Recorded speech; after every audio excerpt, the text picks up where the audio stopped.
Hello, Birminghamers! This is Birmingham Shocking True Tales, and I'm Donna Casaselli coming to you today, January 25th, 1841. Now, we have just received word from the Detroit Free Press that an infernal machine, or in other words, a bomb, was destined for Birmingham, has exploded at the Eagle Tavern in Detroit. Now, this bomb was designed, and I quote from the newspaper, of an oak block about 17 or 18 inches in circumference, which appeared by the fragments to have been in 3 or 4 pieces and pinned together in such a manner as to form a hollow space at the center, some 4 inches in circumference. Now, this was apparently filled with powder or a composition of a light combustible nature. There were a number of pebbles scattered around the room about the size of a hen's egg, which probably laid upon the top of the powder. And a steel spring was found attached to the under part of the lid of the box, and a small zinc hammer attached to a wire was also found among the fragments, which this all likely formed a portion of the igniting machinery, and which was probably so arranged as to go off by any little jar. Now, the oak block containing the powder or composition was hooped by 2 strong bands of iron about 1/4 of an inch thick. Now, this box was directed to Peter Wood and Wilkes Durkee by the Pontiac Railroad in care of Mr. Kelsey, all residents of Birmingham. Mr. Sullivan Kelsey was actually postmaster for Birmingham.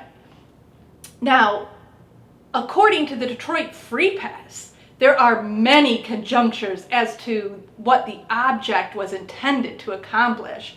Some think our neighbors across the water, those Canadians, having a little spite against some of our folks growing out of the frontier difficulties, took this method of imitating the dose prepared for Louis Philippe of France.